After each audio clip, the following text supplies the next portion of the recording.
Hello, good evening. My name's Richard. This is Over and Over again. Slightly earlier time than usual for the Arsenal Women's Weekly this week due to there's some little tournament going on somewhere that people seem to want to watch for some unknown reason. But anyway, we thought we'd try and squeeze this in between the two games tonight.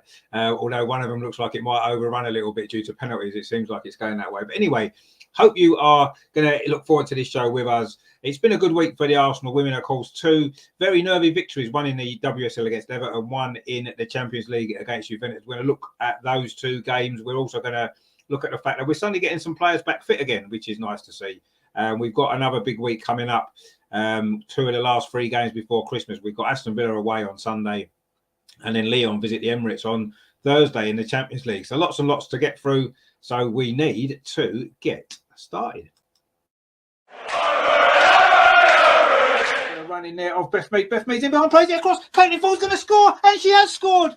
This fast start has been rewarded for us.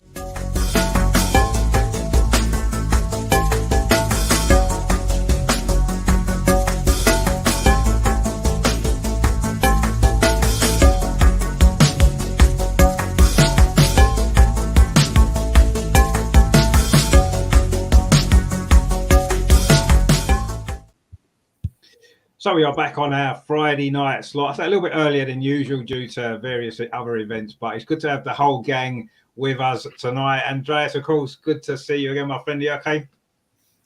Yeah, not bad at all. I'm looking forward to the show and what we have to discuss. Yeah, I mean, obviously back from London as well. You tripped last weekend, which was good to get you on the show from Meadow Park, and that was nice to see as well. And another win, yeah, which was great. Matt as well, good to see you again. You okay? Yeah, I'm good. I'm looking forward to the show and looking forward to being down at Villa Park. Unfortunately, they changed the times last minute again, didn't they? Didn't they have to? So it's not 4:15 anymore.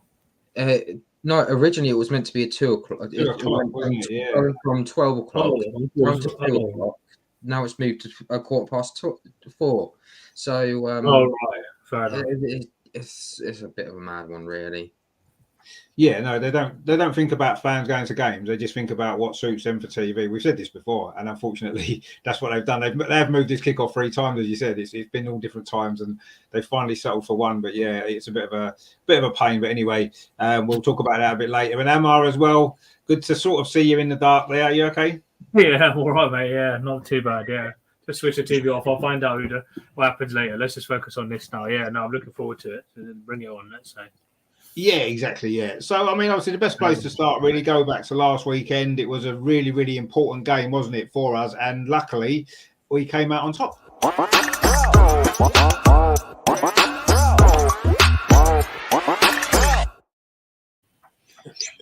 Now, there was a lot of good things from this game. Obviously, one was the fact that we won, which was the most important thing, which is what we needed to do. Obviously, Viv was back in the goals in the WSL. Good to see her back. As a good game she had as well, one of her best games of the season. And, of course, the big highlight of the game was, of course, Leah Williamson coming back from injury and getting on the pitch in the second half. Brilliant to see her back on the pitch again. So, overall, yes, we could have won 3 or 4-0. We should have won 3 or 4-0. And in the end, we were hanging on a little bit in the last 5 minutes. But the most important thing is to get the victory, and that's what we did. I mean, Andreas, obviously you were at Meadow Park. As I say, we spoke to you in the stadium. I mean, what did you make of the performance overall? Because I actually thought we played well, but in the end, it was very nervy, wasn't it? The last 10 minutes seemed to go on forever, didn't it? Yeah, as you said, a nervy match, at least in the end. But it was a match in which you can't lose any points because we were so dominant. We had so many chances, especially in the second half. But of course, the last minutes, there were 2 very good saves for Manu.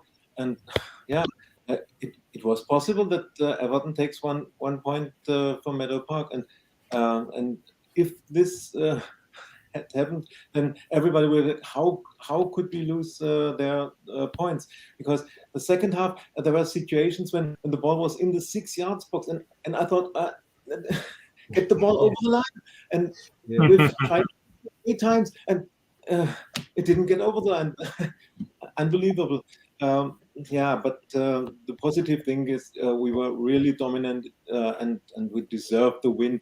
The first half wasn't the best. We were the better team, but not so many chances. So, but the second half was much better, and I think we would have deserved a 3-0, 4-0, and nobody would have said anything against it. But we kept the 3 points. We had 20 minutes comeback from Leah Williams, and so the positive effects were enormous, and being in the stadium at Meadow Park was very good for me. That this live feeling, and it was all in all it was good, but the nervy part was not necessary.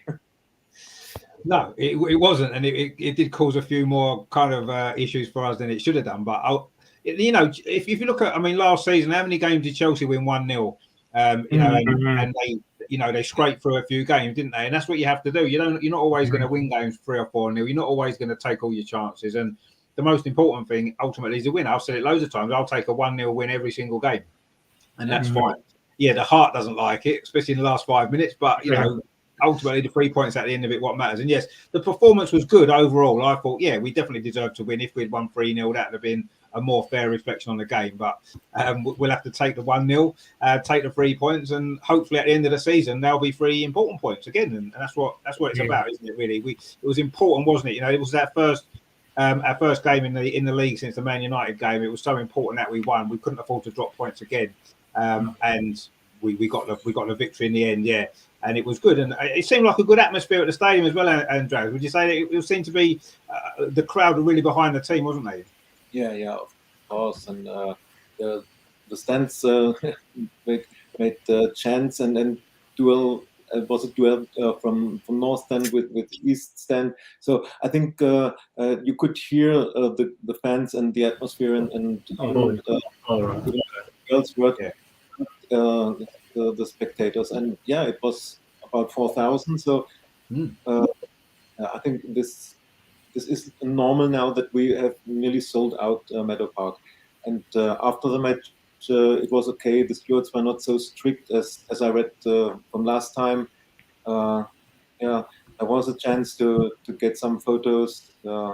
I got Laura Winwater finally for the first time, and then when all was settled, then Beth came out, and Beth, she goes around and she writes autographs, makes photos. The steward said, Beth, no, you have to go to the dressing room. Everybody heard this, but Beth didn't hear it. She continued writing autographs as if she hadn't heard the steward. So this was good. I think all in all, the atmosphere was good, but for next season, there must be some thoughts whether Meadow Park is getting too small for the home matches. Yeah, it's getting to that point, isn't it? Now, obviously, we thought that the new enthusiasm for women's football this season after the Euros and stuff, and it's good that they're selling out. But ultimately, we want more people to be able to watch the games. Guess what? We want to get more people in the stadium, and you can't overfill it. So it is an issue. But obviously, the games coming up. Obviously, the next game's at the Emirates again, so that solves that problem for now. But going forward, it's something they're going to have to look at. But I think we've got an agreement with Meadow Park until 2024, I believe. So. We may have to get through the next couple of seasons as we are, perhaps. I don't know, but we'll see. I mean, Matt, what did you make of the Everton game overall then? Because, I mean, we won. It was a decent performance. Leah was back. It was all good, really. But at the end, we could have done without those nerves, couldn't we? Yeah, it's just before I do touch on that, a lot of that atmosphere that Andreas was talking about, that's all come from the Women's Supporters Club. People have actually been asking to get us come together. So when you saw on the FA player, all the North Bank and a lot of you wouldn't be able to see the East Stand because of where the TV coverage was coming from. That must have been full, I would imagine, and that was where a lot of the noise was coming from, and that's all come from someone coming together and saying, "Hey, we need to start creating an atmosphere." He's doing really well. They're trying to get more people involved. They're trying to get songs going left, right, and centre.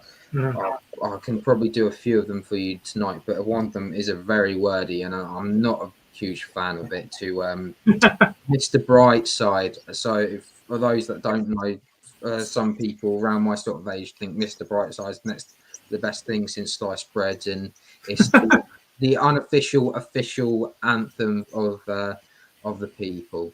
But yeah, the game itself. There's a lot of things to cover. You got Everton. This would have been the game that they would have said, right, okay, let's test ourselves. We're going up against title contenders. Let's see how we can deal with that. Emily Ramsey, she's been in and out of the game. Superb.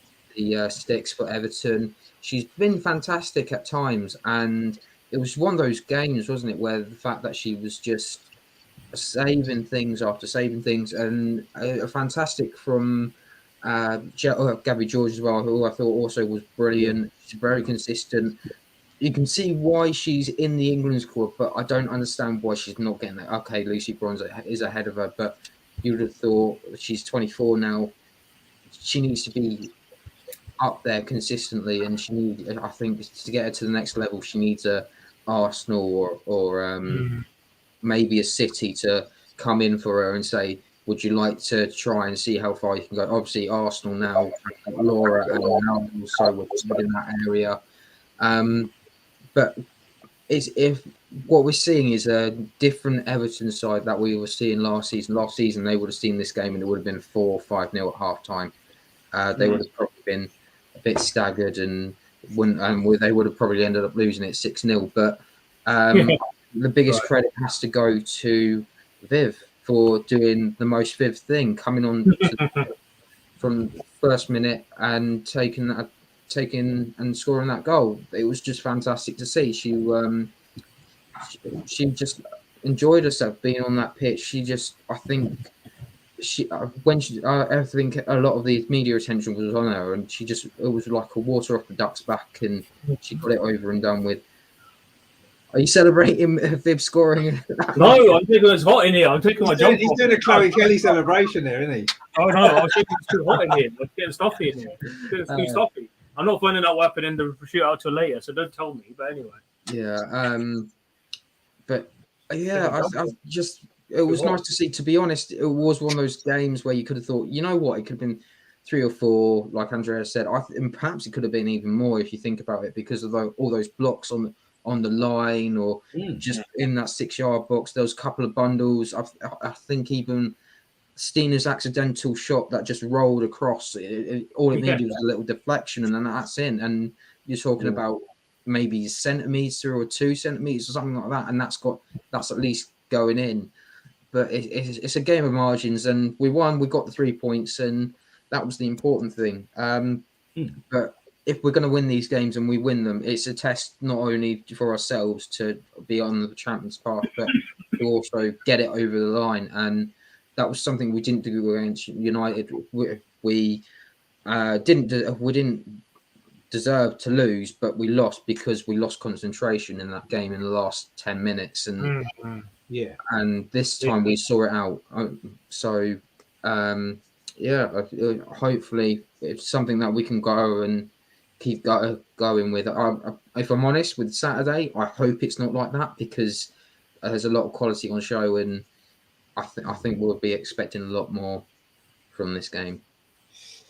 Yeah, I mean, every game is tough these days, isn't it, in the WSL? You don't really get the sort of easy games that you used to get. I know, obviously, Chelsea won, 8-0, wasn't it, last week against Leicester? But generally, the games are a lot. Most games are tough, and you've got to play well to win. And yeah, I'm not expecting much different against Aston Villa as against Everton and against anybody else, really. We need to go and play good football, and we play our best. We've got a good chance of beating most teams, as we've seen. But yeah, I mean, the lack of goals, or not so much lack of goals, but the goals have dried up a little bit, haven't they? And I don't suppose it's any coincidence, since Beth's been injured, we've only scored 3 goals in the 3 games that we've played. Before that, we were sort of averaging over 2 a game. So clearly that's been a factor, and it's something that we need to sort out. We need to work on either the players that we've got, a way to relieve that issue, or by signing somebody in January. They're the 2 options we've got, really, aren't they? So, but it's a little bit of an issue at the minute. But if we keep keeping clean sheets, 1 goal is going to be enough. But are we going to talk, before I forget? Are we going to talk about the current rumor, or are we going to save that for later on in the show? We'll talk about that after, because there's a couple of rumours actually, but there's one big one in particular. Amar, then we'll just finish on the Everton game. Then, I mean, what did you make of the performance? Because I mean, we played well, But you know, it could have been another Man United, couldn't it, in the last 5 minutes? And that would have been an absolute disaster. Bearing in mind, as I was saying when I joined in with your watch along, it did get really nervy towards the end. We looked like we might end up paying. I was thinking all along as we were going along, we might end up paying for profligacy. We had so many chances, but we in the end we dug in well, and sometimes that's what you got to do. And you got to realize sometimes it's not always about taking all your chances. You have to dig in and show resilience against the opposition, and you have to, as Matt was saying, Everton have already improved side, and you can see how they even though they've ended up losing against all the big teams this season, they've even given it a good game. So we did well to hold them out. There was that scare at the end when Manu had to make the save from, can't remember the effort on goal, but yeah, that was a fantastic save. That was a really good save. It was really wide free kick. I can't remember who it was. I think it was Lucy Graham or somebody at the shot. Yeah, Lucy Graham. Yeah, but it was a really good save, and their keeper also had a blinder as well. Made at least 4 or 5 really good saves. But ultimately, we did what we had to do. We did what we had to do, and we saw the game out. And onwards and upwards. But hopefully against the teams who have also shown improvement, like for example, the Aston Villa team at the weekend, will definitely have to be more clinical. So whilst it was a good win. Whilst it was a good win, we'll definitely can't always rely on our defensive stability to bail us out in future. No, we don't. But the good news is, obviously, Leah's back, and it looks as though Rafaela Souza's going to be back because she came on against Juventus as well. I think with those two back at the heart of the defence, then maybe we can rely on our defence to keep clean sheets, and you know, we'll win 1-0 every week. But yeah, I mean, that's pretty well summed up. Actually, you know, we're not going to be able to win 1-0 every single week. We do need to get that second goal, and we need to find a way to take these chances, because we have the last 3 games in particular. We've missed a lot of opportunities to wrap the games up, and it's been frustrating. But ultimately, we're getting good results. And actually, after Everton, obviously we played Juventus at the Emirates on Wednesday, and that game actually turned out to be almost a repeat of the Everton game in many ways, didn't it? An early goal, couldn't get the second, and then almost hanging on a little bit, and a good save from Manu Zinsberger when it mattered. So we'll have a little look at the Juventus game as well, because that was an important victory again.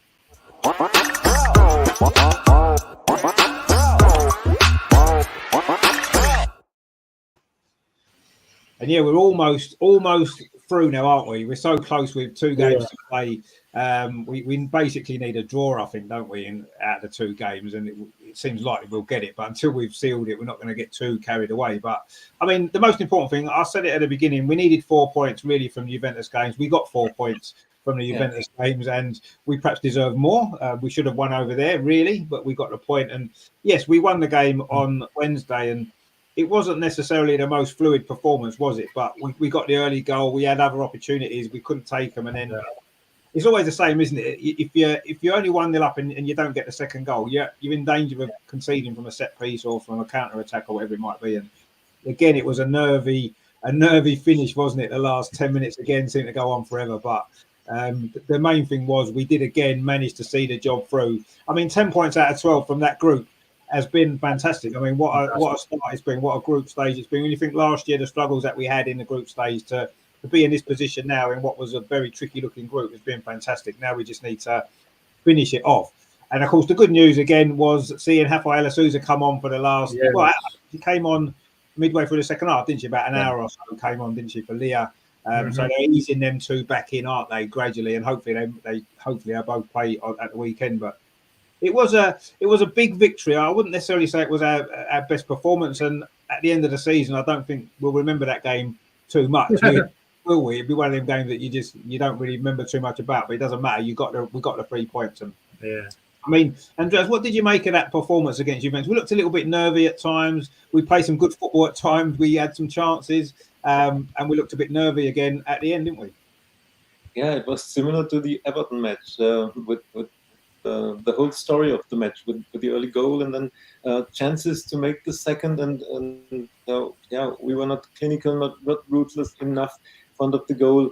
But if you think we have 10 points out of 12 possible points, and including away match at Lyon and away at Juve, and if someone would have said this before Champions League started, we all would have signed this and said, okay, give the 10 points let's continue. Exactly. So this is really, really good. And if there's, of course, we should have won in Turin, and we should have scored more at home. But it's Champions League, and don't underestimate the other teams. The Italian teams have made progress, and Juve is last year was also in the knockout stage, and they did well as far as I remember. So they have a very experienced manager with Joe Montemurro.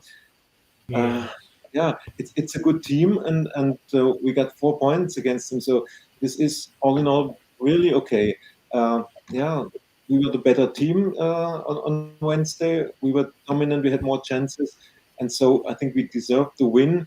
But as we said before for the Everton match, look at the other teams. Chelsea scored 8 against Glasgow, scored 8 in Leicester. United scored 5 against Villa, scored 3 at the Emirates, and we only score 1 goal in every match. This is the problem. And it needs work in training, I think, to be more clinical for our strikers. But in the end, we've got the 3 points, and normally we should win in Zurich, but it would be good to keep 1 point against Lyon, at least 1 point, and not to leave it for the final day, because then the pressure is enormous. When you need a point in Zurich or win, and then let them score the first goal, then it will be a nervy match again. So it would be good to get the 1 point against Lyon. But so far, I'm really satisfied with our Champions League season. Very good. No, it's been brilliant. Like you said, at the start of the campaign, we would have, if we'd offered 10 points, we'd have took 10 points without a shadow of a doubt. Like you said, the 2 toughest away games out of the way, we got 4 points from those 2 games. So absolutely brilliant. And we're almost there. And I'm sure we'll go through. I know we shouldn't take it for granted, because if Lyon beat us, we'll then be under a bit of pressure going to Zurich, won't we? But we should go through, and then we can put that to one side, and hopefully then we can concentrate on the big games we've got in the WSL and stuff like that. But it was important that we won that game, and yes, it is. I think that I don't know, maybe the players are feeling, obviously without Beth being in the team, she's so important in goals that she scores and that she assists. Maybe they're feeling a little bit of extra pressure. Stina seems to be missing Beth, doesn't she? I don't know, she's. We were talking a few weeks ago how clinical she was in terms of chances to goals. It's been brilliant. And yet, in the last few games since Beth's not been in the team, she's suddenly missing chances that usually she would score. Now, it might just be a coincidence. She might just be having a little run that all strikers go on. But, maybe there's a little bit more pressure now on the rest of the team to contribute more to the goals. Luckily, Viv stepped up to the mark now, 3 in a row for her. And I think that's going to be more of her confidence. And obviously, it was nice to hear the interview that she gave as well in the week, wasn't it? About that was very good, very good. Holiday that she had and the reasons behind it and how important it was. And it was nice to hear that, because I was getting a little bit worried actually about Viv. She didn't look happy. You're thinking, did she feel she'd made the wrong decision to sign the contract and all this, that, and the other? And I was a bit worried about that. But having heard that interview now, it's like it's clear that she was struggling with her health at the start of the season. The games there was too many games coming. She wasn't able to physically recover in time. And that was the reason. And she wasn't enjoying playing because it was becoming difficult for her. Now she's played for 2 weeks. She's come back 3 games in a row, scored in, looking much, much like her old self. She wasn't far off being player of the match against Everton. She wasn't. Well, she was given player of the match against Juventus. She's back on best form again, scoring goals, and that's been. It's been a struggle to get through some of these games, but that's been the big positive, the fact that she's now back to getting back towards her best, and that's so important now, isn't it? With Beth out of the team, we need Viv back to her best and scoring goals, creating goals, and that's what we're going to have to. She's going to have to take that responsibility a bit more now, isn't she? So that was good to see as well. I mean, Matt, what did you make of the Juventus game? Because it was quite frustrating at times as well, wasn't it? I mean, we got the result, and that's the main thing, but it was quite a frustrating night because we didn't really play to our potential, did we? Yeah, and I'm just looking at the first 10 minutes. You got Manu, who made that big save within that opening first couple of minutes, and then Stina. She a couple of times she failed to hold up the ball because she's waiting for those runners. And I know you were talking about like mentality and things like that. I have the feeling that Caitlin and Stina are sort of needing the Christmas break to come now because they're a little bit more sluggish than they usually are.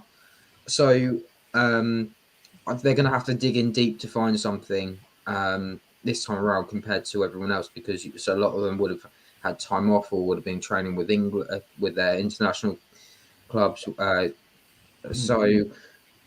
they would have had a couple of weeks break. I honestly thought that us having that week's break 2 weeks ago, that would have maybe kicked us up on a little bit, and we would have probably scored like 3 goals against Everton, and that would have been the start, and then maybe get a 2-0 against Juventus.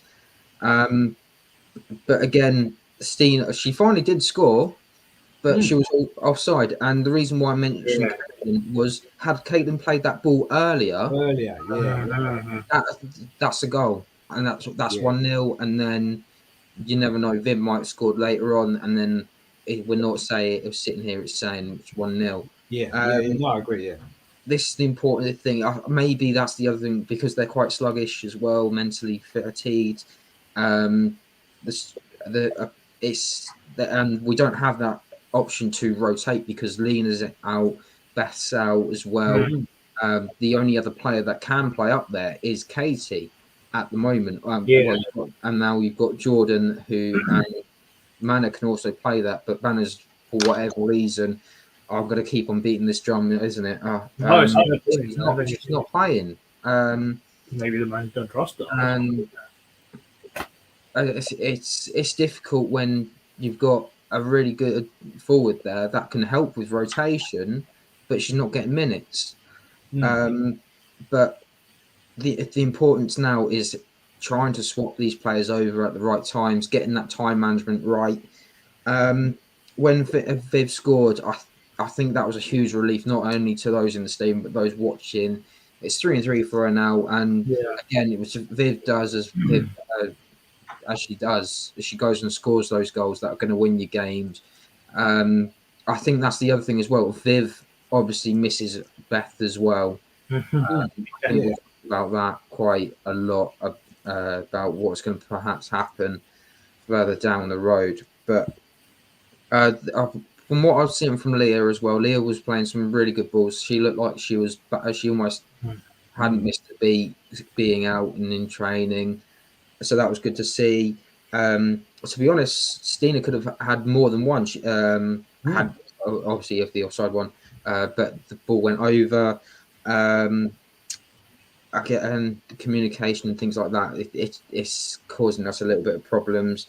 I'm still getting puzzled by why Jem Beattie's coming on and they're almost playing her as a forwards. Oh no, that was a little odd. So Caitlin came off and Jen came on. So you just sitting there. I think everyone's in the ground got sort of like trying to work out what the formation is, because is it 5 at the back? Is it Jem Beattie up top and just hope for the best? Or it's very confusing. It's very odd to see happening at the moment. But I suppose when you're down to your bare minimum and you're not willing to put your academy players on, you go for a Jem Beattie and just say, right, okay, we'll just settle for what we've got and hope for the best. But last time that happened, it was too little too late. She come on a bit earlier, I don't think that got... we would have probably had that at least 3 points more. Yeah, I do think the issue is we don't have a lot of options on the bench at the moment due to the injuries that we've had. And, you know, it was a few minutes to go. I think he brought her on just to help us see that game out. You know, he was taking off a forward, bringing on a defender just to say, look, let's just get this 1-0 victory. Let's just get this job done and move on. And I think that's what that substitution was about. Yes, he did bring her on up front against Man United, didn't he, a couple of weeks ago? But I mean, yeah, the options on the bench have disappeared. That's the up and down of it, and that's the problem that we've got at the moment. We've had a problem. Hopefully, things are starting to change now. A few players getting back fit again, and hopefully the bench can be a little bit stronger going forward in the next few games. Maybe the Christmas break, as you said, is coming at a good time for us. You know, we've got 3 more games left to play, 2 in the one in the WSL and 2 in the Champions League, and then I think everyone can have a rest. Hopefully, some of these injured players have got a chance to come back, and then, you know, January, we need to start well because we're playing Chelsea first game. But we've got a nice break, and I think that has come at the right time for us, hopefully. And, yeah, I mean, some of the substitutions have seemed a little strange in recent weeks, but you look at who's on the bench and what options we've got. You know, there isn't a lot else to say, really. I mean, Terry's in the chat, and Terry says at least Stina is still making those runs and having chances. Yeah. I'd be worried more if she wasn't. Yeah, no, I agree. I think what's happening is it's part of this Beth Mead situation, because Beth Mead will get the ball in quicker, and Stina's making them runs, and she's not getting the ball in. She's offside more, and maybe she's then snatching at chances because the chances aren't coming as many as she would maybe have been used to and stuff. So I don't know if that's all connected. But yeah, I mean, Stina's making a run. She's working so hard. She's playing well overall. But yeah, she's missed a few chances lately, and she needs a goal to go in. A missed kick needs to bobble in the corner, doesn't it, for her? And then I'm sure she'll go off on a run again and score a few more goals. But yeah, we want to see her scoring.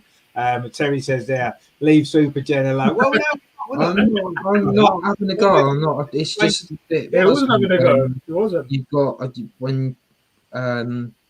when she does come on, usually it's a centre back for centre back. It's not usually Caitlin off for Jen. It's just a bit of an oddity, and it is a bit puzzling. Like just formation wise, I don't know if anyone else kind of see where she plays if she's not playing. The only other thing I could imagine is she's playing as a midfielder, and they're putting other players forwards.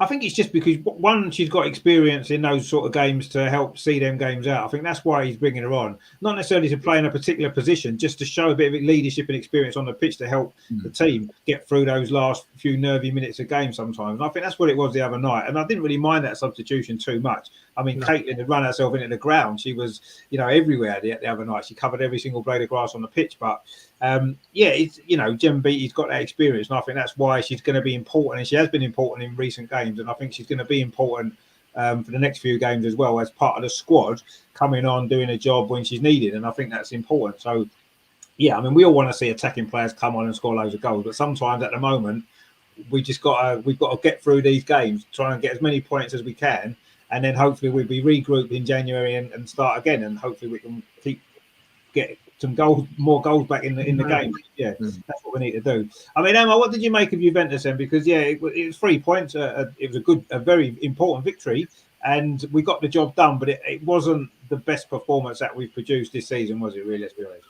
Nah, it wasn't the greatest game overall as a spectacle, to be honest. But we nullified after the early chance for, I think it was for Girelli, who forced that good save of Zinsberg, who should have done better, obviously. Yeah. Other than that, they didn't really test us much after that. Whether it was an inability to want to put the ball into the box and test out our defence, or they just didn't seem to. At times, it just felt like to me that they didn't have an idea of what to do out there. It seemed like there was a lack of ideas or lack of confidence. But our shape and our lines were good, and we were able to basically see out their threat. And ultimately, we were able to see out the game very comfortably. I thought, apart from that chance in the first minute, Julia Grosso, I think it had a good effort from distance that was comfortably saved by Manu. Other than that, once we scored, which we deserved, after that early chance, we dominated the game. It was a good build-up play by Stina, and Viv for doing what Viv does best, finishing on the half volley, which was a great finish in the top corner.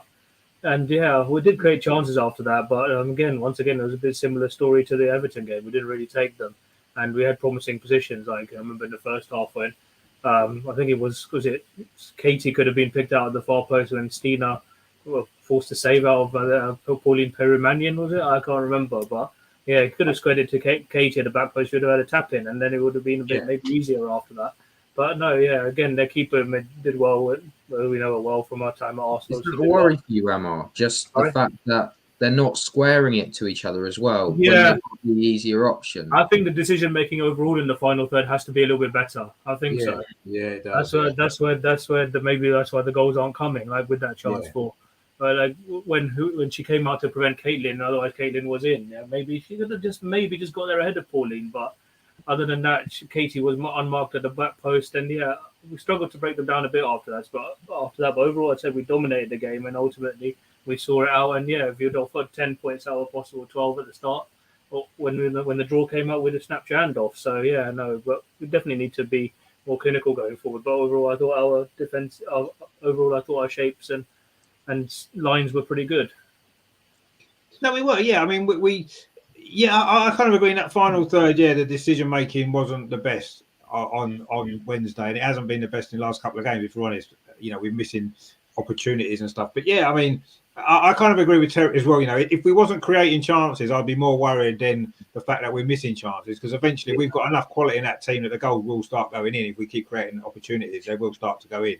I would be a lot more worried if we wasn't creating those opportunities. And a little bit more composure is needed, isn't it, inside the penalty area and in that final third, and then I'm sure we'll be fine.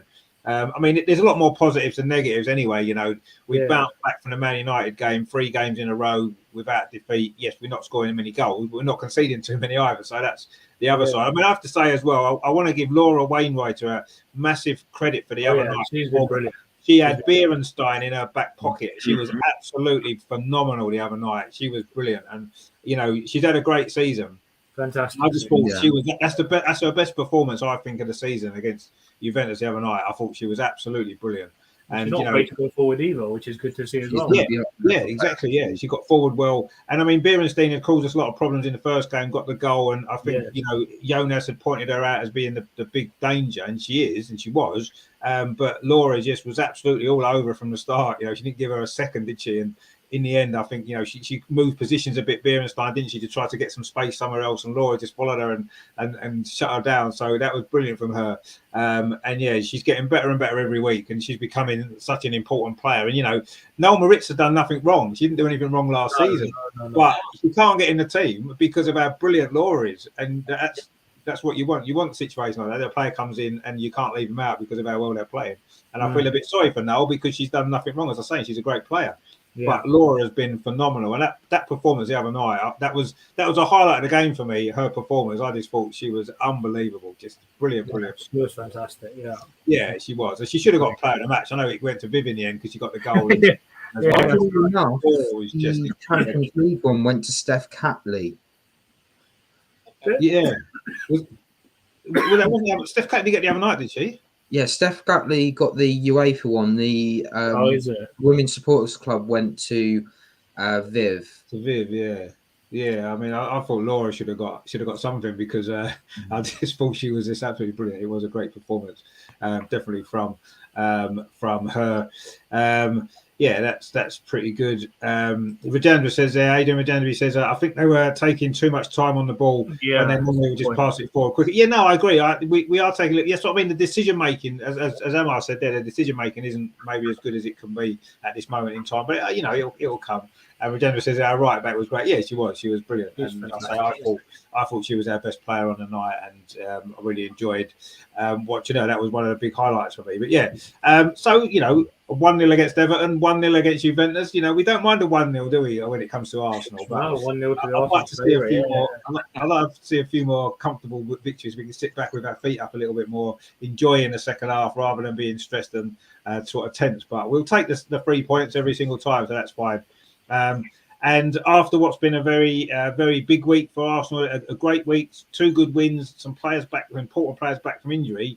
We've got another big week now coming up as well in the sort of run up to Christmas, starting of course on Sunday with another big game in the WSL.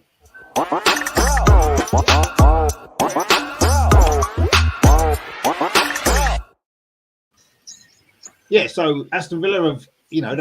They're another improving team, aren't they? One of many in the WSL that seem to be improving. Everton, we mentioned before, and Aston Villa definitely are.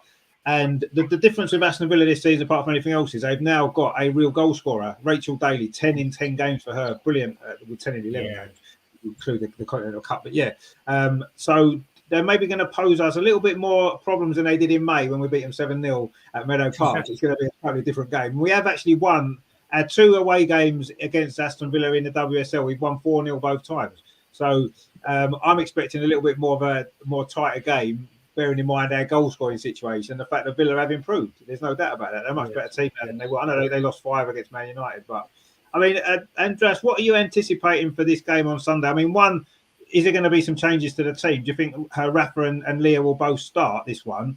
And what do you kind of looking at the game in terms of our chances of winning? Do you think that we've got a good chance of winning now with some better options that we've got in the squad now? First of all, this is a totally different Villa team than in May.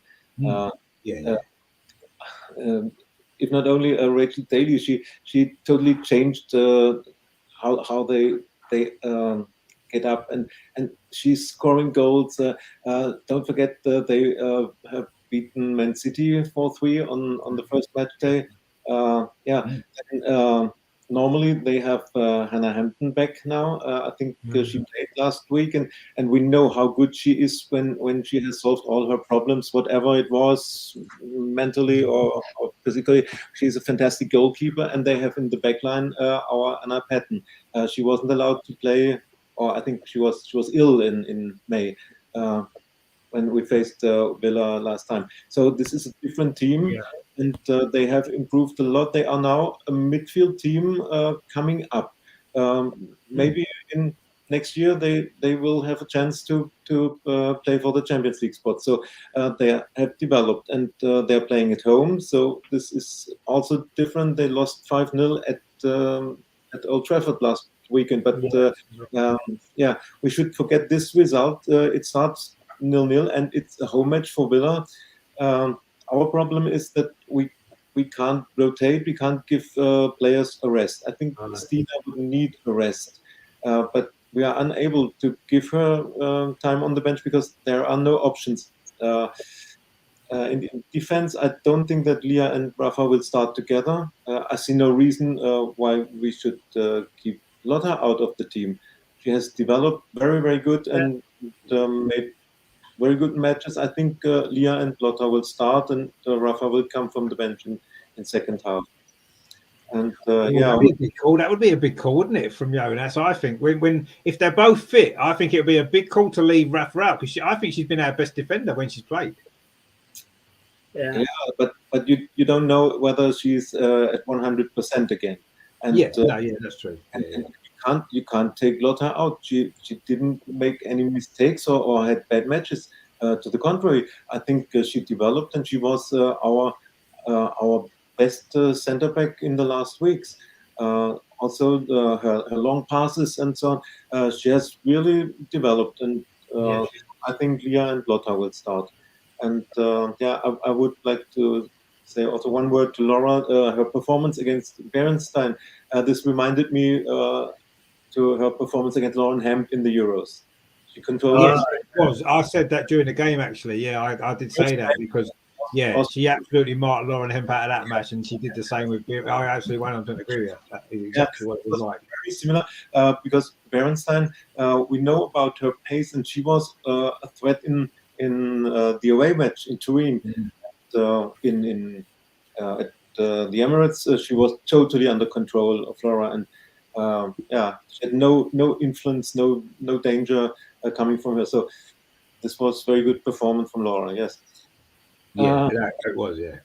It will be very tough and difficult match, and but we all know that it's absolutely important to keep on winning, and we can't lose any points because.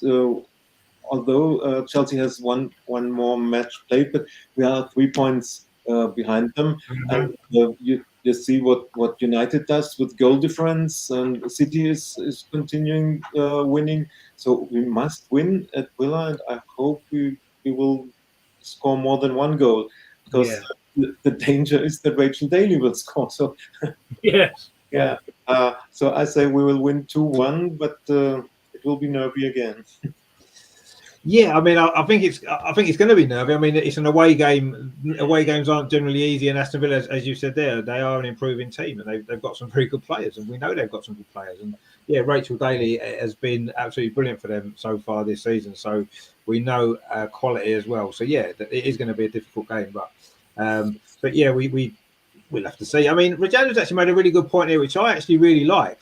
What he said is, could we put Laura in Beth's slot so she can attack? Now you see, I actually think that's quite interesting, because Katie McCabe, as much as we love Katie McCabe, I don't think she gives us the balance on that right hand side, because she's so desperate to cut in onto her left foot all the time. And I think that it's imbalanced us in the attack. Personally, I mean, I love Katie McCabe, and she should be in the team, but maybe not in that position. Whereas Laura's a lot more natural down that side. My only worry would be if she was playing more further forward, we'd lose our defensive quality. I know, Noel could come in and do a good job, but that would be my slight concern with it. But I actually quite like the idea of that because I think it would give us more balance on the right hand side. Yeah. Because she attacks well. She can put a good ball into the box. She scored a goal the other week. Maybe she can add a few more goals to her game. But and Redanda kind of mentions there, like Saka, who started as a left back. Yeah, I mean, Saka played fullback. It wasn't his natural position. He was playing there, and then he's obviously playing more in his natural position now. But yeah, I can see some benefit of actually Laura moving further forward because we've got cover for right back, so we can actually afford to do that a little bit. Maybe it's an option, and it's maybe so. I don't know whether Jonas has even thought about that, but maybe he needs to watch the show and give him an idea. At least think about it. I think it's an option. I do think it's an option, and I don't think it'd be a bad option because she's shown what a good player she is, Laura, and you could maybe offer us something in that final third if she can get out on that pitch a little bit more often and be in those positions more. Who knows? But yeah, I mean, obviously, Matt, I know Aston Villa away is a big game for you last season, your first ever match, great performance from Arsenal that day. What is ahead of this one then? Because it's probably not going to be quite as straightforward as that, is it, on Sunday? Yeah, it's not just that though.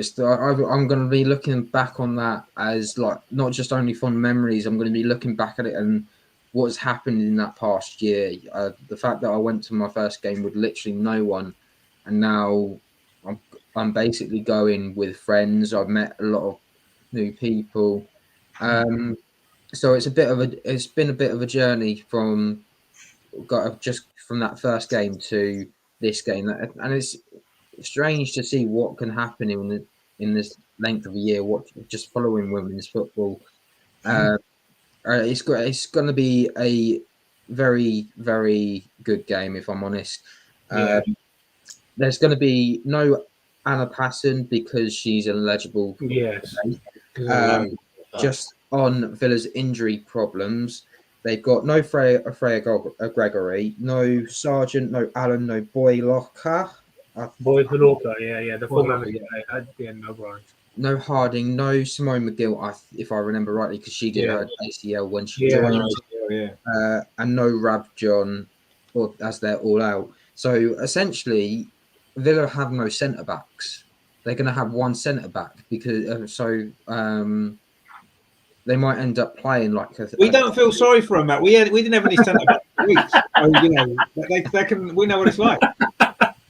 But yeah, it's got just one of those things, isn't it? Because they've got so many injuries and things like that. Forwards, midfielders, a lot of them are defenders. It's going to cause them a lot of problems. So the only fit centre back they actually have is Rachel Corsie. Sarah Mayling as well. No, Sarah Mayling. I didn't see anything on Sarah Mayling. I don't know. I thought she's a centre back for them as well. That's what I was saying, making the point. When I went through the squad list, it didn't have Sarah Mayling down as a central midfielder. Sorry, I think of a centre back. Sorry. Yeah, but it's just when you go through the squad list. I think what's going to decide this is how we cut out the supply to Rachel Daly. From what I've seen of Villa this season, they rely on Kenza Daly to deliver those balls. If we can stop the balls from Kenza Daly, we've stopped her many times when she played for Everton.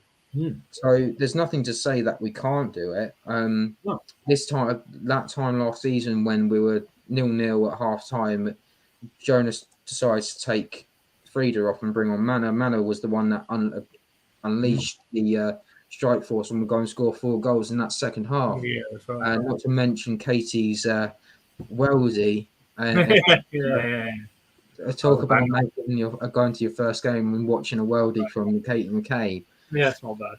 But this is the thing, is that I think we're not going to go to that ground as well and be fearful of it. Like, we've had bad memories. We've got good memories of that ground. And I think with the supporters as well, the supporters are going to be in full voice. We've sold out our allocation for our end of Villa Park, which is going to be good to see. On top of that, with City taking on Manchester United, 3 points up for grabs. The talk of the town, who's going to be declaring what side of Manchester is it? Is it blue? Is it red? Hopefully it's blue. So then Manchester United the fans are, oh my God, the fans. can just sort of dial it down a bit because they're getting too big for their boots. They're still a spring chicken and they're getting rocking it, going, oh yeah, we're going to win the league, this and that. No, you've lost one game. Wait until we play the big teams, and you only beat Arsenal just by the odd goal. Wait, and you always end up beating Arsenal at some point during the season. Wait until it actually happens. The good news is we don't have to play them in the League Cup because they got knocked out. That's good news. Yeah, I saw that Villa. So, but back to this, yeah, I think this weekend's going to have huge implications on not just the second place, but who's going to challenge Chelsea. More importantly, because Chelsea actually play Reading. Reading are in fine voice at the moment, so. Though it's going to be at Kingsmeadow, so it's going to be a difficult one for them. But never count Reading out at the moment, even though we did say at the start maybe they're the ones going down. It doesn't look like that anymore. No. If I had to put a prediction and you had to put money on it, I would go with a 2-1. But we need to take our chances. Absolutely. So I know Leah's got the video going around. So shooting. Practice tomorrow for the entire team, but that is how it feels like at the moment. We just need to get our shooting boots and go from there. I imagine that it's going to be a great game. It's going to be a great day for everyone involved, and I think it's going to be a great lot of football, if I'm honest, because these are two sides that are going to go full force, full out for it. Yeah, and it's a good point as well. You say obviously Manchester United playing Manchester City. I mean, a draw in that game would be a good result for us if we win, because then we gain 2 points on both of them, don't we? So that would be the best result there, I guess, for us. But we need to win our game. That's the most important thing. It doesn't really matter if we don't win our game. Then it doesn't really help, does it? Terry says that's great news for you, Matt. That's what football should be about. Exactly, yeah, exactly what it is about. You know, especially women's football. I think that's the way it is, really, isn't it? Terry says, I don't think we should rush Leah and Rafa back until after. At the moment, we're not, are we? You know, Leah's come on in one game, started one and gone off. Rafa's come on, replaced Leah, and maybe that's what they'll do at Villa Park. Maybe Andreas is right. Maybe Lotta will play with Leah to start with, and then Rafa will come on for Leah later on. Maybe that's what we'll do. And that's not a bad option. Let's be honest. I mean, it's not like Lotta's a terrible player that we can't rely on, because she has been brilliant. I agree. Terry's gone for 3-1 easy win, 4-1. We'll take a 3-1 or a 4-1, but the goals haven't really been flown at the minute, have they? We're just going back to the Laura playing further forward, an option for one, two. Yeah, potentially it's an option, yeah, but we'll see. I'm not sure whether Jonas will do that, if I'm honest. So yeah, I mean, Aston Villa. Amar, what are you kind of looking at for this game? You know, we need to win. Obviously, we can't drop points. We can't afford to drop points, but it's going to be difficult, isn't it? Because they're not a bad side these days, Villa. No, they're much improved. They've much improved, yeah. You can see by signing Rachel Daly, as we said, twice now, she's won WSL Player of the Month, which has been very impressive. Certainly spiced up their attack. If she and Lehman could get something going, Lehman, she's a good player herself. She doesn't seem to be, I wouldn't say not contributing as much. She makes good runs, but she probably doesn't score enough goals for a player of her caliber, shall we say, because she's quite a good player, in my opinion. Maybe if they could link up more, they could be a bit more devastating going forward. But yeah, they've certainly added some spice to their attack. There's no question. There's and they will definitely cause us more of a problem. But yeah, we've never conceded a WSL goal in 4 meetings against them. So the omens are pretty good. And the last player to score, I always go back to it, but the last player to score against us in an away game when we were away was Bunny Shaw in January. So we've got, I think it's 8 consecutive clean sheets away from home in the WSL, 7 wins. Never actually won 8 in a row away from home in the WSL before. So let's hope we can create another piece of history. That would be nice. So it won't be an easy game. We definitely have to be more clinical. But I think I'll go 3-1 Arsenal, and I think it will be. I hope that run doesn't come to an end. It'll be nice to keep another clean sheet. But yeah, I think we can definitely go there and win. But it all depends on us taking our chances and continuing to be solid at the back. Yeah, I mean, to be honest with you, I didn't realise that record of clean sheets away from home in the WSL. That's an incredible run, actually. And I don't want. I was kind of thinking maybe 3-1 myself, but I actually don't want us to concede a goal now, because I want that run to keep going. Because we had a good run of clean sheets, didn't we, overall in the WSL up until recently. So Yeah. Yeah. I'm going to go 2-0 then. I'll go 2-0 so we get the clean sheet and we get the 3 points as well. But I do think it is going to be a difficult game. Aston Villa are a good side, and so they've got a much more of a goal threat now, and we're going to have to defend well, and we're going to have to hopefully take more of our chances than we have done in the last few games. But Viv's back on form. I think that's important. I'm sure Stina's due a goal, so I won't be surprised if she pops up with one at some point. And yeah, let's hope that we get the job done, because we just keep winning. That's all we can do. 1-0, 5-0, I don't care. Just keep winning. And put the pressure on all those other teams up there, Chelsea, Man United, Man City. And I say the fact that those two play each other this weekend is an opportunity for us to gain some points on at least one of them, hopefully both of them. And I think that's important that we do win this game. And it is going to be a good. It is set to be a really, really good game, actually, isn't it? I think that's the main thing. Two good sides, a difficult game for us, but we've got the quality to win. Let's hope we can and keep going, because it's been very, very good. Terry says there that's a future quiz question. Yeah, probably will. if That's a good idea. Good idea. That'll be one of Amar's questions next season, maybe. Who was the last player to score a WSL goal away from home against? It'll still be Bunny Shaw this time next year. Could still be Bunny Shaw by that time. Who knows? It'll be the same answer. But yeah, that is a great, and that goal, actually, if we remember, that was the goal that the referee got an assist for, wasn't it? It shouldn't have been. Shouldn't even have counted. Cost us a title. The run would have been even longer, because would have gone all the way back to last year, wouldn't it, to 2020 probably. But yeah, that goal shouldn't have stood. We know that, but anyway, I guess that's the way it is. But yeah, so that's obviously Aston Villa. We're hoping for a good win, and of course there is a really, really big game on Thursday at the Emirates, Champions League. We've got the chance to qualify with a game to spare, but we've got a difficult opponent. It's the holders, actually, Lyon.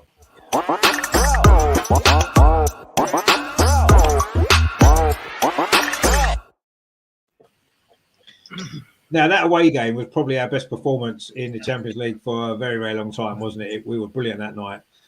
Frida Marnell came into the side. She was brilliant. Obviously, Beth got a couple of great goals, and Caitlin Ford got 2 as well. And it was such a good performance.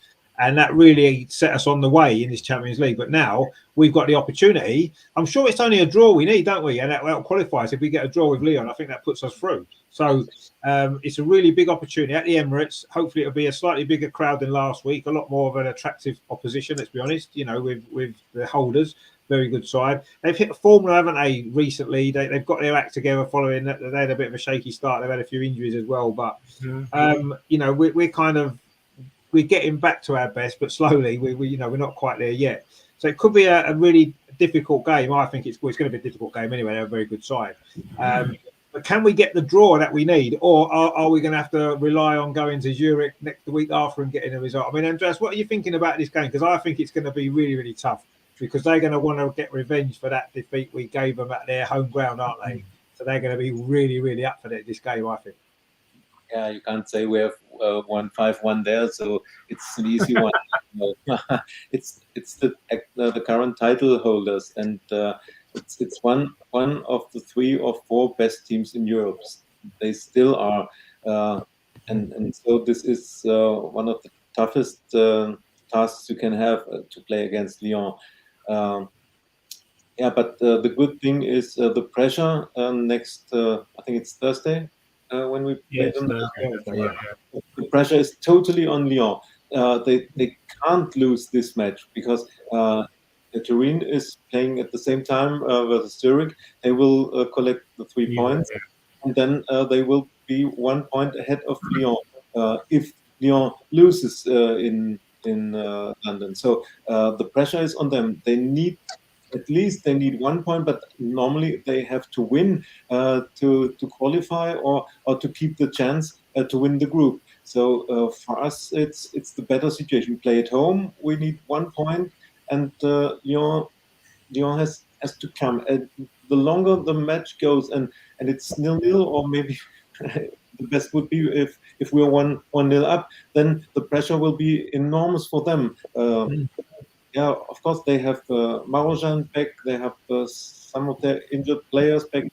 Yes, but they're still missing some key players, and I don't think that Hegerberg is playing. So, it will be a tough match. And and we all know how good Lyon is. They have a very deep squad. They have, even if they have injured players, they have still 11 top players on the pitch, and I would be happy with the draw. So if we take 1 point, maybe 1-1, so I would be totally happy, and then bring the 3 points from Zurich, and let's win the group. But losing against Lyon, it could turn the pressure on us that we must win in Switzerland on the last day, and I don't want this situation. So let's hope for a good attendance, and I think the more often the girls play at the Emirates, it's the more home feeling for them. It's different to last year when we played the one match against Barcelona. So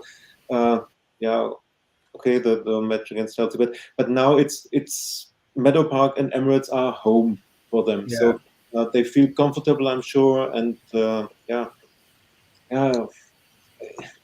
think Stina needs 1 goal, and then she will be back to her best. So why not, after so many matches with lost chances, why not scoring 1 against Lyon? And what we see in the last weeks from Viv, she's involved in nearly every dangerous situation. She's not only scoring, her passes, the way she plays, and so that's very important. The one player we miss the most is Kim. The control, this feeling for the situation. When do we have to control or take the pace out, and when create chances by ourselves? It's the controlling midfielder. This is what we miss most. But today I read that Lina Hurtig is back in team training, so maybe another option. Maybe she can play 50-20 minutes, but at least there is one more option. And let's stay optimistic. We'll keep the 1 point we need, and I say 1-1, and we're all happy. Yeah, I mean, the other good thing as well is we, as you mentioned there, we've got the opportunity to potentially put Lyon out of the competition almost if we beat them. And you'd imagine Juve will beat Zurich, and then yes, they've still got another game. They'd have to beat Juventus then to go through. But we could put them in a real difficult position to get knocked out, which would be incredible, wouldn't it, for the holders? So I'd like to beat them actually, because that would really put them under pressure. But yeah, we know it's going to be tough. They know they've got to get a result, and quite often the big teams, when they have to get a result, they quite often do, don't they? That's why they have a great team, because that's what they managed to do. So, I'm actually, yes, I do agree. I think this would have been, now, after Thursday, we'd have played as many home games at Meadow Park as we have at the Emirates this season. So it's almost like we've split them 50-50. So it has become a home. But I still believe that if we played Lyon at Meadow Park, as if we played Barcelona at Meadow Park last season, I think we'd have a much better chance of winning, personally, on a smaller pitch. I just feel as though the big pitch we played on we played on a lot of the big stadiums anyway, and we're used to it. But I don't know. I just think it may favour Lyon having that extra space. It didn't on their home pitch when we played them, because that was a big pitch and we exploited the space there. But I don't know. I would feel a little bit more. Confident of winning if we were at Meadow Park. But we're at the Emirates. We played well at the Emirates overall. Yes, Man United was disappointing, but generally we pick up good results there. So let's see what we can do on Thursday. Is going to be difficult. But yeah, I mean, Kim Little is a massive miss, as Terry says there. Kim's a massive miss. Yes, she'd be a miss for any team, and she is. But let's hope that she's back in January, like they're sort of saying she might be, which would be great, wouldn't it? I mean, Matt, what are you anticipating from Lyon? Can we get the result we need? It's going to be a difficult game. We know that. Yeah, it's a difficult game, but this is the problem when you're looking at some of these teams. You can't actually know for certain who's available and who's not. So I've got a list of about 7 other players, but I don't even know if they're going to be playing or not. You've got Hedberg. I take it because of her ACL in the summer, she's not going to be available. Macario, I think it was her ACL as well. Debritz, was that an ACL as well? I can't remember anymore. No ACL, but I think she's back in training. Okay. Mari, Batty, I think it's Batty, Ellie Mbok Carter, Batty, yeah, Mbok Batty. and there's no mention of Amandi Henry either. So Yeah, it's a good point. roughly, give or take, there could be 7 or less players that they are missing. But again, they are still one of the strongest teams. You look at that team and you go, wow, that's a huge team. But I was just looking through the groups, and no one's actually qualified yet. If you look at it, Chelsea have got 10 points, but they're not officially qualified. Wolfsburg are pretty much through because of the goal difference, I think Wolfsburg are the only team actually through, aren't they? Wolfsburg got 10 points, but Roma can overtake them because of goal difference, and then but that's only down to what happens with Bolton. And then you got the situation with Barcelona and Bayern and Benfica in Group D. So it's not just this way around. It's not just us that are in a similar situation where we're not fully qualified yet. Which is quite interesting because usually around by match day 4, everyone who's qualified. It's only though if you've done something silly like you lost your opening match day, then you're just trying to pick as many points up as possible and going from there. But it'll be interesting because even if you look at where we're going to be, if we finish second in that group, we could end up with Chelsea, Wolfsburg, Barcelona at the moment, or Bayern. But if we finish top, we could be facing Bayern, or Barcelona, or Benfica. We could end up second. We could end up facing Paris or Real Madrid, Paris or Real Madrid. But if we finish top, we could end up playing Chelsea, and I don't know. I know it sounds odd, but if you want to finish top of the group, you don't want to play Chelsea in the Champions League because for coefficient ranking and on top of everything else, you don't want to be playing Chelsea and then play Chelsea on a Wednesday night, then Chelsea on a Sunday, and then playing Chelsea again on the Thursday night. It doesn't feel right, and things like that shouldn't be happening, but they do. And but back to this game, I think it's going to be out of who can be the least wasteful of their opportunities. So just for example, Lyon had 33 attempts on goal against Zurich. 12 of them were on target, 11 of them off, and they only scored 4 goals. We played Juventus at the Emirates, 14 attempts, 3 on target, 6 of them off, 1 blocked. We went to play against Everton the Saturday, 33 attempts, 14 on target, and weren't able to find out how many of them were blocked or off. But you're talking about well over about 20 of those were off target or blocked. So it just goes to show that I think that's going to be the key. If we can get those chances and take it full advantage and not be as wasteful as we have been, as we've talked about throughout this last hour and 10 minutes, then I think that's going to be the key. If I had to have a scoreline, we only need the point. I think we'll go for it. But I don't know. Because I'm sitting on the fence, I think I'll go for a 1-1. A 1-1 as well. Yeah, I mean we'll take a 1-1 because that puts us through. So brilliant. Yeah. We'll enjoy that and see. We can then not worry about there won't be any pressure on the Zurich game. Then we can maybe rest a couple of players, which would be nice. But yeah, I mean it's going to be tough. We know it's going to be tough. Yes, they've got a lot of injuries. They've got a lot of players missing as well. But they're still a very good side. They've still got some very good players, as we know. So it's going to be tough. But yeah, we're more than capable of getting a result. I definitely think we are. I mean, Amar, what are you anticipating then from Lyon? Sorry, because in a way it's in our favour because Lyon really have to get a result.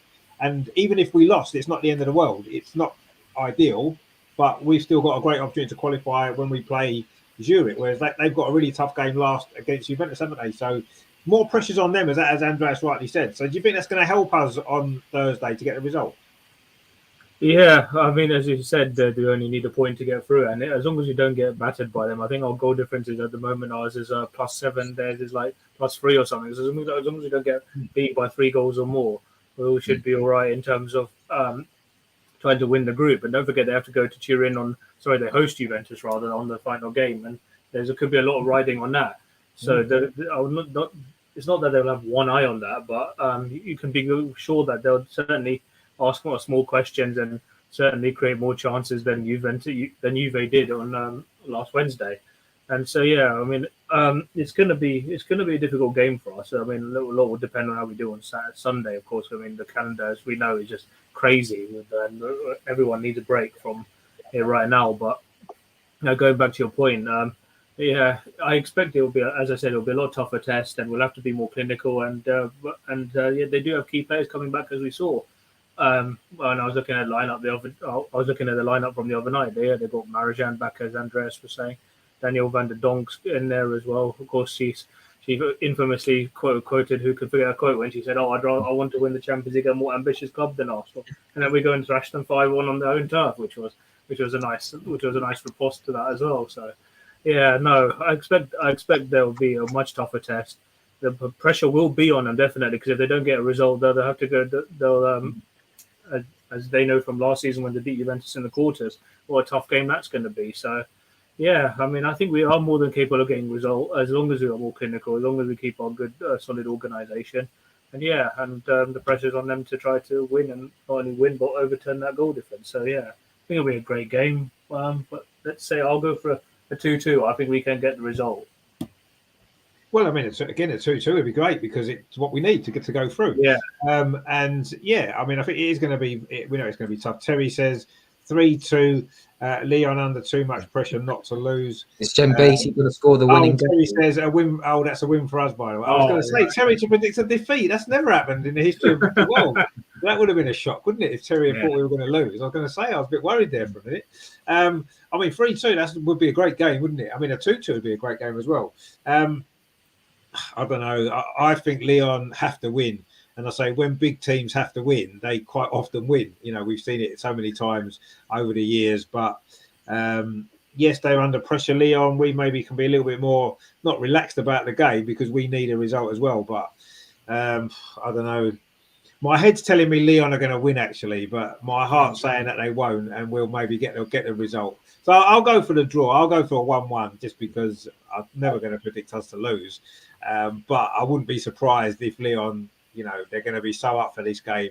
They're going to be inspired by playing at the Emirates as well. It should be a half-decent crowd, and I think that may go in their favour. But, I think we can get a result, get the draw we need, and qualify, and then we can enjoy the last game without any pressure at all. And that'll be nice, won't it? With the last game before Christmas away in Switzerland in the snow. Yeah. So I had a quick question. Does anyone know when the draw for the quarterfinals is? Is that before Christmas? It will be January. Hold on, let me. No, because last year it was before Christmas, wasn't it? Or was it? I can't remember. Before Christmas. I think I don't remember. Hold on. No, I don't remember that. No, I can't remember when it was. I assumed it was before Christmas, but the group stage didn't finish till December again, did it? Last year. So is it? February? Yeah, okay, I thought so. Yeah, because right. Okay. Yeah, because it goes on until just before, and then there's some games on Friday night next week, which I find weird as well. Aren't Bayern playing on Friday next week, for example, or are they playing on Thursday? But anyway, I know there's some games on Friday next week. Yeah, Chelsea's playing on Friday, and the last race against Real, that's a big game as well. 22nd. So I don't think there will be a draw before Christmas when the last. No, I doubt it. Yeah. I doubt it. Okay. Well, I mean, that'll be fine. Yeah, if we get Roma, I mean, happy days. I'd love to get Roma or everything, even Paris. We'll see anyway. Let's get through first. Who else gets through, and then we can worry about who we might get. I don't like getting too far ahead of myself. Just in case. No, exactly. I mean, we'd have to lose both of these two games, which I think's unlikely, when you've got to play Zurich in one of them, and I think we're far too good for them. But let's not get carried away. Let's qualify first. Let's see who else qualifies, and then we'll then consider who we might get and who we want to avoid in the draw. Yeah, I mean, Chelsea, we definitely want to avoid if that was going to be the case. So let's see what happens. That's all we can do. Let's get through first, and hopefully Thursday we will get through. We'll get the point at least. And then we can put that to bed, and we can then enjoy a bit of a break for Christmas and that. So, but it's going to be a tough game. I'll go 1-1 then as well. I'll predict the draw. We'll go through, and that will be good. Have you got a question for us tonight, Amar? Well, set it up. Yeah, I got it for you. Yeah, set it up. Okay, you have got. Okay, I just wanted to chat. I didn't want to play a little theme and then you didn't have one. That'd have been a bit disappointing. No, I do. Yeah. Oh, good. Well, Emma's got his question, so we'll play his little intro and then we will crack on with the big question of the night.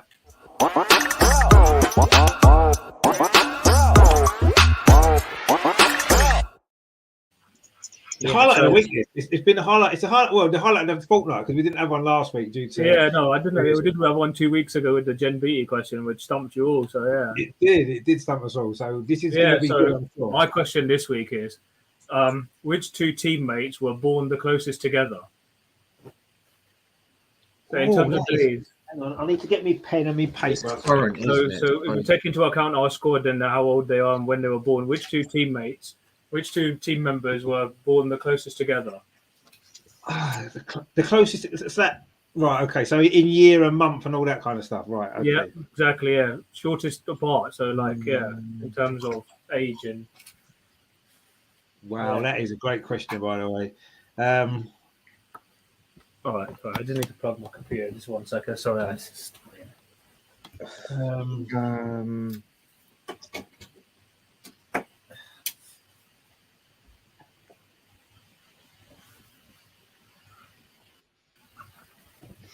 You know what? I should actually be able to get this right. I should be able to, because what I was going to do, and I thought about this a month or so ago, I was going to produce a little calendar with the players' birthday. So whoever's birthday was in January would have been in January. And I worked it all out. I wrote it all out when all their birthdays were. And I can't remember them now. Yeah. Which is a bit annoying. See, what I do know is I know none of them are born in August. But none of Arsenal players are born in August. But I don't know much else. I'm trying to think. No. You know what? I don't know how exactly old they are. I think. No, yeah.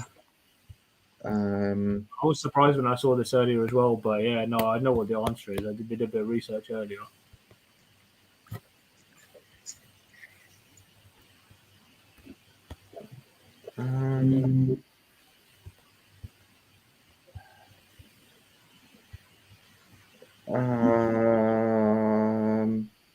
I'm guessing on that one as well. Take a guess. There's a like three. I'm gonna have a guess, right? And it's only a guess, and I haven't got any kind of idea particularly. It's just come into my head. These two players have come into my head, and I can't get it out of my head now. So I might as well go for it. It's probably going to be wrong, but I'm going to guess. Go on, and I'm going to say Leah Williamson and Noel Moritz. It's pretty close, but that is incorrect. That is Okay. incorrect. Leah Williamson and no, it was not far off, but no, that's wrong, I'm They afraid. must be a similar age. That was all I was thinking. Right, okay. Rajandra's put a guess in. He said Beth and Leah. Beth and Leah? No, that's not right. I think either. Beth's older, isn't she? Yeah, Beth's older in older. years. Beth is much older than Leah, much older. I've Well, got it down. it's 3 years, I think, isn't she? She's about 3 years Yeah. older. It's not. Yeah. See, I think I've got two that are close, but not that close. I've got Rafa and Kim. But I think Rafa's Rafa and older. Kim's close, but that is incorrect as well, I'm afraid. That was a good shout, that though, Matt, because obviously Rafa's like 30, isn't she? And Kim, I think Kim's 31, maybe. I So, think yeah. they're both 31, which is why I thought I'd give it a go. But It's close, but actually Kim is 1 year older than Leah. Rajandra's put another guess in. He says the Aussie girls, obviously Steph It's not and the Aussie. Caitlin. No, it's not the Aussie girls either. I wouldn't have Not the thought so. Aussie girls No. either. No. I drive with Beth and Katie. You're going to try Beth and Katie. Mm. Close, but again, was not correct. There's about 3 months difference, I think, 4 months difference between Beth and Katie. But you're close. It's not far off. Ooh, Beth and Katie's close. It's close. at the moment, I think our average age of the squad that I have is about 26. Probably. Yeah, the average age would be about 26, yeah. I'm going to go for the odd one. I reckon it's Caitlin and Leah. I think it's Caitlin and Leah. Yeah. No, that's also incorrect. There's actually 2 years difference between Caitlin and Leah. Caitlin's older, isn't she? Bad shout, but I'll tell you what, I'm gonna take a weird one here, right? It's a bit weird, it's a bit out there. I'm gonna go Lena Hurtig and Laura Wainwrighter. very close actually. But Lena Hurtig is about a year and a half. Is in fact about it's about 4 years. Is about 3.5 years older than Laura Wainwrighter. Is she? Oh, okay. Yeah, Laura's about 20, isn't she? I know Laura. You're very close. You're very Are we close with that including guess. academy players in this? You're not far off with that guess actually. You're not far off. Are we including academy players in this?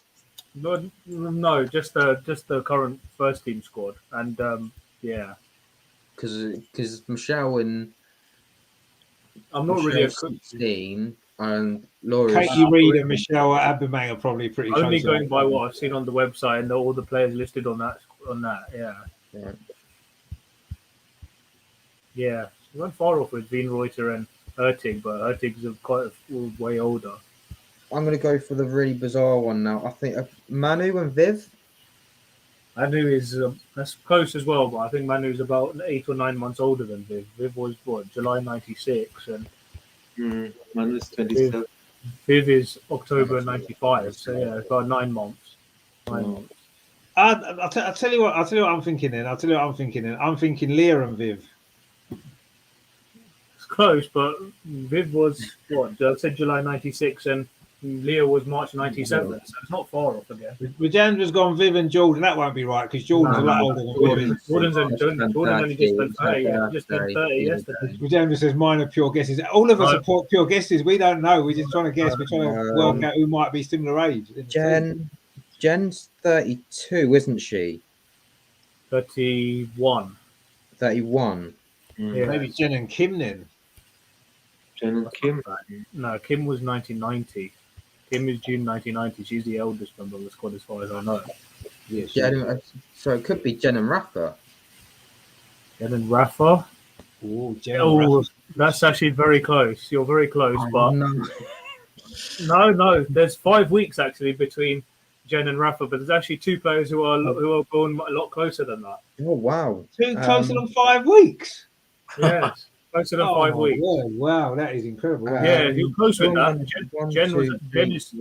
Jen is 5 weeks older than Rafa. But there's actually 2 players who are. I'm shocked by that. very Actually. I'm close. shocked that they're that close in age. There's 2 players who are even closer than 5 weeks. Katie. See, I'm thinking Katie McCabe's one of them. I'm definitely because I'm sure it's her birthday recently, actually, wasn't it? Katie McCabe. Katie McCabe his birthday was September.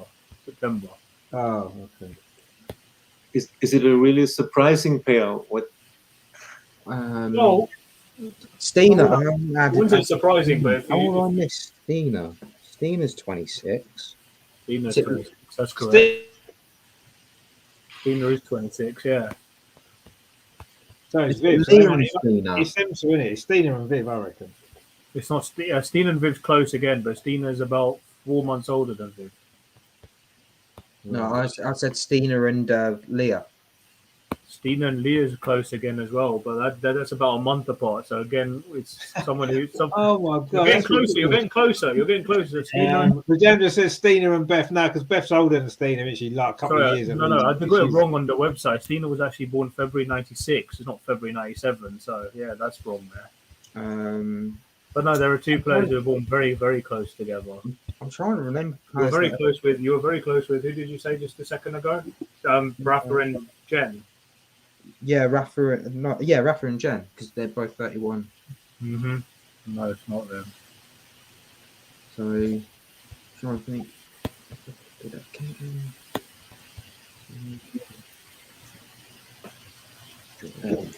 I try a surprising one. Kalen and Lotta. Close, but not far off at all. You're almost there. You've actually said both of them. They've been mentioned, but you haven't put them together. I was going to say, is it someone we haven't mentioned? Because the one person we haven't mentioned is Frida. It's not Frida, I'm afraid. No. Right. Okay. Right. How close are Kalen and Lotta from? Kalen Kaylin's April 1998. Lotta is January 99. So you weren't far off. About 8 months. 9 months. 9 months. Oh, how old is Kate? Oh, I thought Caitlin was like 28. Oh, did you say Caitlin or Kaylin? Did you say Caitlin or Kaylin? Sorry. Kaylin Marquez. Kaylin Marquez, yeah. She was she's 9 months older than Lotta. About 9 months older. That makes Lotta 22, is that right? No, Lotta 23. 23. Yeah, I'm terrible at maths, as you can tell. No, don't worry about it. I think You're not as bad at maths as Eni Aluko. Oh god, yeah, no, that I think that was a little bit hard. But, yeah, that was funny though, wasn't it? That was funny. It was a little bit funny, yeah.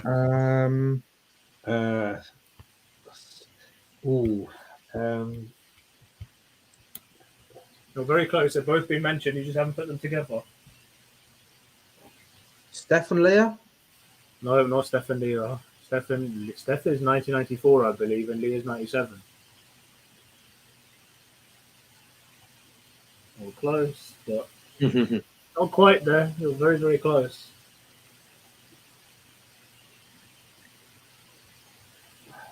I think Lena's older. I don't know why I've got Lena down as 27, but I think she's older than that. Lena no, she won't be that old. Lena's like younger than that, isn't she? I'm sure she is. Vijendra says there, I thought Beth was younger than Viv. No, Beth's older, isn't she? No, Beth's much older than Viv. Lena is 27. Lena is 27. Is she? Oh, I'm surprised, but I thought Lena was younger. Yeah, she is 27. I know she's 27. She's 27. Oh wow, okay. Surprised about that. That's the thing, isn't it? Right, with women's players, you don't tend to notice their age as much as you maybe do with men's players, do you? No. It's not made such a big deal out of. Obviously, Bukayo Saka's really young, and Jude Bellingham's really young, and everyone knows they're really young, and you've got these other players like Messi and Ronaldo that have in their 30s. Everybody knows, but with women, they don't really talk about their age, do they? It's more difficult to figure out what their ages are. That makes it even more difficult, actually, for that reason. Yeah, no, you're close, but not quite there. You come close with. I'm missing players.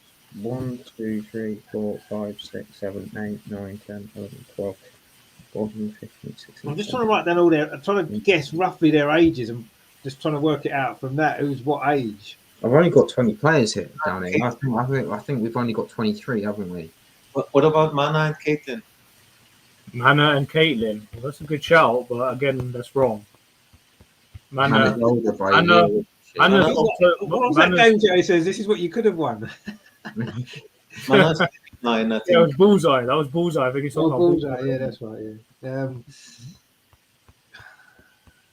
Caitlin and Mana are about 10 months apart. 10 months. Oh. Caitlin is about 10 months older than Mana. 11 months. Sorry, 11. Oh, so Caitlin must be. Sorry, you're getting close. I tell you, with 5 weeks, you've said them, but you haven't put them together. They've been mentioned, but you just need to put them together. Jordan and Mana? No, Jordan is 1992, and that's close again. Mana's 1993. 1993. Mana was what month was Mana? I'm thinking it's February. I don't know why. I'm trying to remember there's only 3 months between Mana and Jordan, so that was pretty close. I'm trying to work out my calendar because I had all the players written down in the months over. But that's only the months, not the year. But if I've got 2 players that are born in the same month, it's going to probably be them, isn't it? Shall we just try and eliminate people? So, well, we can't eliminate one player because it might be that one player's one of them, and then it might make it easier. Go round, and Amar says yes, and then we've got something to work on, and then we can. Well, I'll just give you a little hint. Then Rather than I say yeah. My hint is yeah. So think about the younger members of the squad. So it'd be Laura and Lotta. Did you say Laura and Lotta? Yeah, that is correct. Oh wow! They are only 2 days apart. Oh no, they're not. That is true. Really? They're 2 days apart. When's their birthdays? Lotta, 11th of January 1999. Laura, 13th of January 99. Oh wow! Really? Yeah, that is amazing. They're only 2 days. They're only born 2 days apart. That is incredible. That I'll tell you something else I've noticed as well. We've got 4 or 5 players in our team that initials are LW now. Pretty much half our team is LW. We've got Leah Walty, Laura Wainwright, Leah Williamson, Lotta Lotta. So we've got the L4, LW4s. Yeah, no, well done, Matt. That was a good guess. They're only born 2 days apart. Wow, that's great stuff. Well, that. It was very close as well because Katie and Lena are only about 2 weeks apart. Are they? Yeah, 1995. But yeah, it's Laura and Lotta were born just 2 days apart. So yeah, that's the right answer. Wow, that was a great question. That that is a really good question. And they're both sort of LW as well, aren't they? Well, we've got a William Moy sort of. Yeah, LW. well, we had a lot of players in the W a few seasons ago. We've got a lot of LWs at the minute, haven't we? Which is quite good. In fact, if Leah Walty played left back, we could have a back 4 all LW. Maybe that's what he should do. Maybe he should pick Leah Walty to play left back in the next game just for a laugh.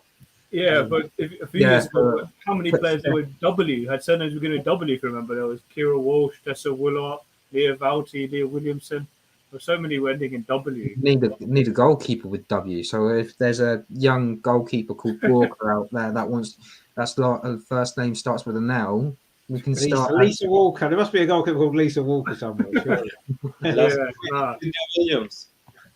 Lydia Williams, yeah, of course, that was LW. Of course, the last season we were talking about the whole defence of LW. How can you forget Lydia Williams? Yeah. No, it's unusual. Ken was born on the 30th of May 1991. Well, yeah, but that wasn't really helpful, though, was it? Because I was close, but yeah, no, it's 2 days. 2 days before, so yeah, Lotta's only 2 days older than. That is Laura. Well done, Matt. Nice one. Wow, good stuff indeed.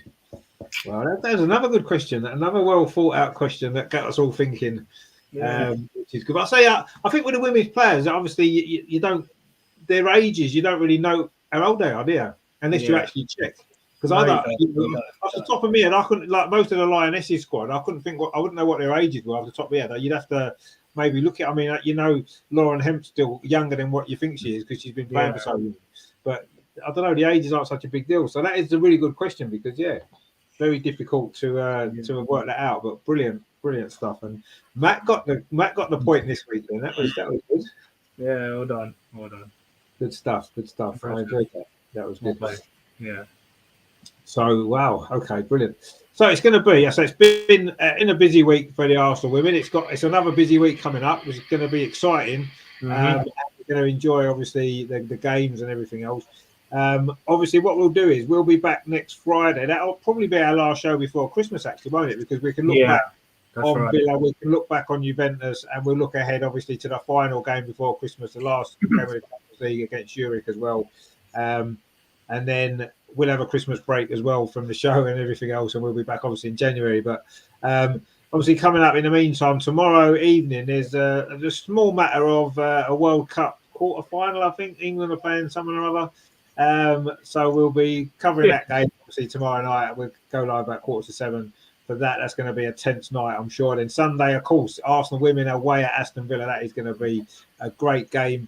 So we will go live at about 4 o'clock, 4:15 kickoff. Strange kickoff time, of course, as we mentioned before, really strange. But anyway, that's what the kickoff time is, so that's fine. And then obviously next week we've got the game on Thursday, Lyon at the Emirates. So we're going to look forward to that one as well. That should be a good game. We'll cover that one as well. And then that's the last game for another week, isn't it? Before the Christmas break, which is going to be much needed, I think, for everybody to try and get some players fit and stuff like that. I think it's going to be good, and then we can regroup and bounce back in January. They've just announced the new kickoff time for the Chelsea game. It's 12 o'clock, isn't it, on the Sunday the 15th? Yeah, that was to avoid a clash with the derby, wasn't it? To avoid a clash with the North London derby. It's on the same day still. I think it's strange that they've got a game at the Emirates kicking off at 12 o'clock, and then they've got the North London derby at Tottenham's ground at 4:30 on the same day. I don't even know how they've managed to be able to agree that to happen with the police and stuff Yeah. like that, because there could easily be 40-odd thousand for the Chelsea game at the Emirates, and then there's going to be another 60-odd thousand at the Tottenham game later on. I think it's crazy to have them two games on the same day, personally. But anyway, it is what it is. That's what they've decided on. It is going to be on the Sunday, and that's Arsenal's first game back after the Christmas break. So that's going to be a good way to start, isn't it? Get things going again, pretty sharpish. We're going to have to be on our game that day, as we know, but we'll worry about that a bit later. But yeah, so it's going to be on the same day as the North London derby for the men. So yeah. It's going to be a crazy day in North London, isn't it, that day? So maybe avoid, if you don't like football, avoid North London on the 15th of January. Absolutely, yeah. You're not going to enjoy yourself too much. But if you do like football, then it could be quite a good day. But yeah, so they've decided on that anyway. So that's it's actually that's the day after my birthday, so I'm hoping that'll be a good weekend for me. Is it? Oh, brilliant! Oh, well, Arsenal definitely win then, because Saturday the 14th, I'm turning 31. So yeah, let's look forward to that. Whose birthdays are you closest to in the squad? Oh goodness gracious! That's a good question. January 92. I actually don't know now. I can't even remember. But yeah, so I think it's Jordan. Not entirely. No, it's Jordan's December. No, it could be General or Rafa. Actually, I'm not entirely sure. But yeah. Wow. Anyway, I know there's no one in the squad that's the same age as me, so there you go. So which is good. Yeah. But yeah, so I mean that's it's been a good show. Good to have the Friday night back in a little bit earlier this week, because obviously we've got the World Cup going on. And just in case you didn't realise earlier, Redan has reminded us Brazil are out. Portugal look. Yeah, I know. Yeah, Brazil lost on penalties to Croatia. That is incredible, isn't it? I think it could be England, the winner of the England-France quarterfinal, or even Argentina. I'd love to see Messi. I'd love to see Messi hold it, but let's see. It is looking that way. Kerner was in the chat earlier, said starting to slowly believe until tomorrow night that he might actually be coming home. Well, until tomorrow night, yeah. I must admit, I kind of agree. At this moment in time, when you look at the way the World Cup's panned out, the winner of the England-France game are going to. Them and Portugal are going to be. That could be the semi-final, of course, but one of those two look as though they'll be the favourites to win it now. Because looking at the other side of the group, yes, Holland are a decent team, Argentina are a decent team, as we know. One of them's going out tonight, and then it is going to be interesting. But yeah, England, if we can get past France, we've got a chance. We'll have a good chance, actually. So let's see what happens. But it's going to be. It's not going to be easy tomorrow. Let's be honest. It won't be an easy game. Sorry, I just found out that the draw. I've googled it. The draw for the quarterfinals is on January the 20th. So just a few days after the Chelsea game. Oh well, okay, good. Okay, well, at least the knockout stage starts in the 21st of March. It starts the quarterfinals. Yeah, in March. Yeah, so that'll be one. We've got plenty of time for that, haven't we? But we need to be in that draw, so make sure we get the result on Thursday, then we're in the draw, and then we can worry about the draw in January afterwards. Terry says there, I hope the Xmas special, Richard's Festival, and the rest of his little elves. Well, maybe we'll do that. That might be enough. Yeah, get us all the dresses as elves. Yeah, if you not dress as elves, I'll dress as Father Christmas. We'll be or Christmas puddings. Christmas puddings, yeah, that'd be good. Yeah, we'll see. Maybe we have to try and do something special for Christmas. But yeah, so that was the show tonight. I say a couple of good victories for Arsenal. Hopefully, another couple of good results this week as well, and then we can all enjoy Christmas in a good sort of happy frame of mind with Arsenal women doing very well and they're the top of the table and all that kind of stuff. So we'll look forward to that. But it's been good fun. That was another great quiz question from Amar, as always. That got us really thinking. That was great. Enjoyed that one. No problem. And I say Matt came out on top this week, which is good. So we've all got some points this season, haven't we? I've got a couple right. Andreas got a couple right. Matt's off the ball, so we're all looking good, which is great. So that's been the show then. Brilliant. The Arsenal Women's Show back on a Friday. So next week we'll probably be back on our usual time slot because next week should be fine. So that'll be good. Andreas, good to see you again. Did you enjoy the show? Yeah, of course I did, and looking forward to what's coming.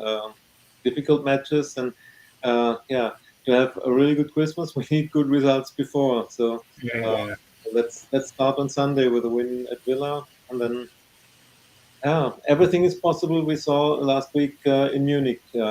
Nobody expected Bayern to beat Barcelona, so why not Arsenal beat again Lyon? It's possible.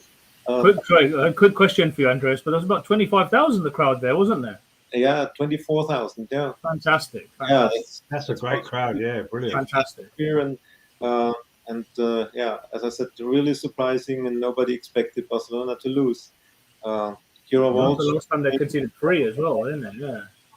Yeah, the goalkeeper from Barcelona wasn't good. Sandra Paños. So No, everything. they played some good one. The third goal was a thing of beauty. That cross and the header from Schürrle was fantastic.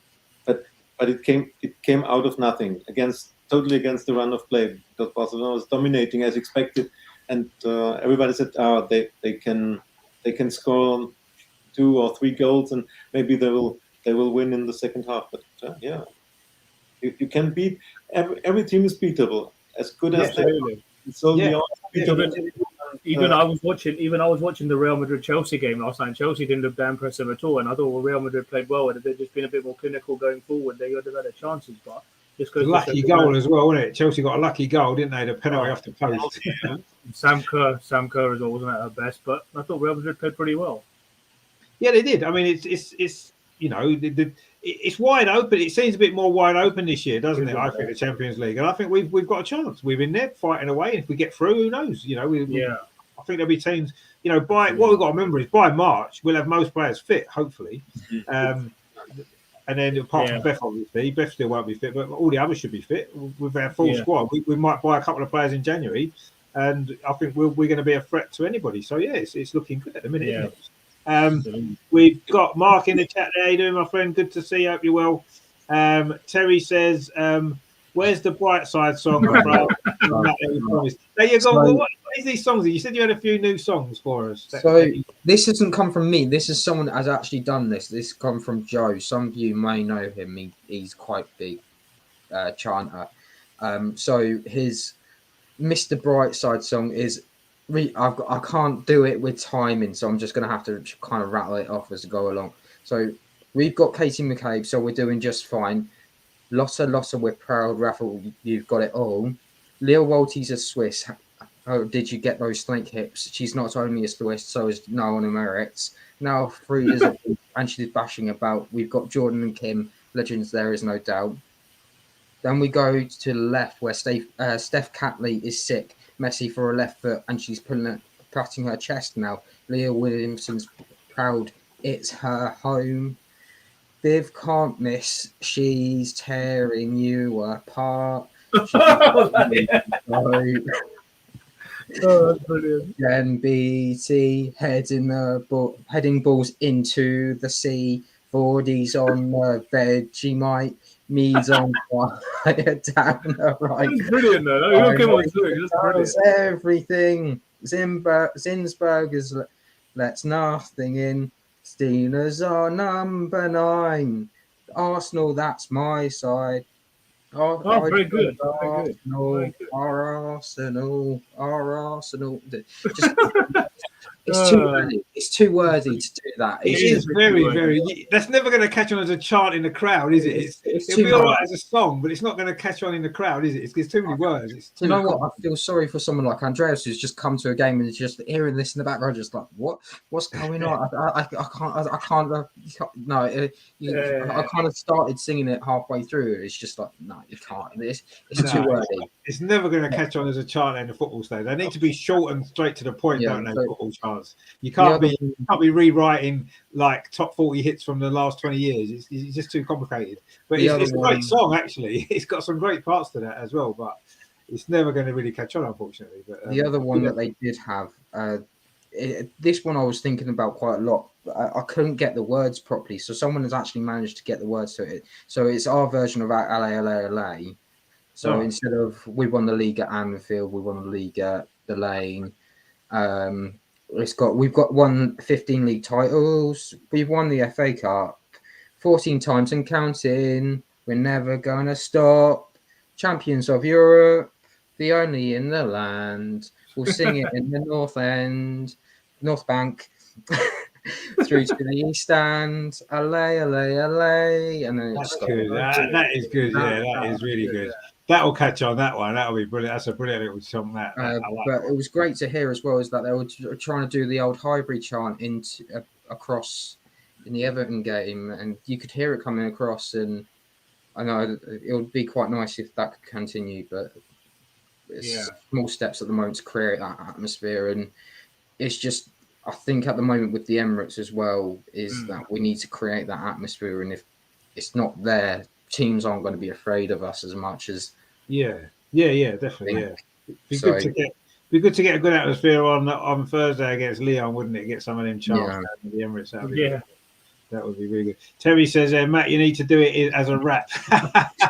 Maybe do that Bright Side song as a rap. That'd be good, wouldn't it? That would be number one for Christmas. But no, it's a great song, but it's not going to catch on as a chant. It's too much. Yeah, the LA one's good. I like that one. I think that will definitely catch on. I think it has caught on. I think a lot of people do like it. It's just a case of getting it out there and actually people seeing it. That'll be good. I'll do one of my own ones because I did have one that I was going to do for Jonas just as the final whistle goes is, last Christmas I gave you my heart, but the very next day you gave it away. This year, to save me from tears, I'll give it to Jonas Seifel. So, fixed him to Southampton a couple of years, the serenade to Ralph Hasselhoff, but Jonas Seifel this time. So. Fair enough. Well, I hope we'll have to play this back to him, and I'm sure he'll. 3 songs for the price of one. Thank you. I'm sure he'll appreciate that as well. That was good, actually. I enjoyed that. Well, that was fun, wasn't it? Actually, that was really good. But yeah, it'd be good to get a few more regular charts going. I think that's what we need, don't we, to really get behind the girls and stuff, and make the atmosphere even better. Because it's better this season. Obviously, more crowd and stuff like that, bigger crowds coming and stuff. It is going to get better as well. So yeah, it'd be nice to have some of these charts catching on, won't it? Yeah, which would be good. So that was cool actually. Anyway, Miles, it's good to see you again as well, and that was a great contribution at the end there with your songs, which we like. Have you enjoyed the show as well? Yeah, it's been fantastic. Always nice to talk to you all. And it's as you always mention, it's not quite the weekend until we've had the podcast. So exactly. we've had the podcast. It's officially the weekend. Enjoy it, unless you're working like myself. Yeah, it is officially the weekend, and of course, it's a big weekend for football with England playing tomorrow, Arsenal women playing Sunday. So it's going to be a big weekend. The biggest weekend for a while, actually. It's going to be exciting, I'm sure, and tense and fun, and we're going to enjoy it. Amar as well, good to see you, or sort of see you in the dark. We can see you just about. And I was right in my room, yeah. So, have you enjoyed the show again? Yeah, it's been another good week. We're good to get back to winning ways. Hopefully, we can score a few more goals. And yeah, let's see. Let's hope we can finish the year on a high. It's been a good year. I know I'd like to see us win something next year, but overall, first full year under Jonas, it's been a good year. And there's nothing more load like for Christmas and a few more Arsenal wins. And who knows, we might even get Jason or Harry on the show to finally break the news. So, Harry needs to come on again. Actually, he's been hiding from us this season. We need to get Harry back on him. I'm sure Jason. I know his shift's changed, so Jason's been sort of unavailable. Hopefully, in the new year, he might be able to come on at some point. Maybe have a Christmas. Terry, there he's giving you a 10 out of 10 for that, Matt. As well, definitely. Laura,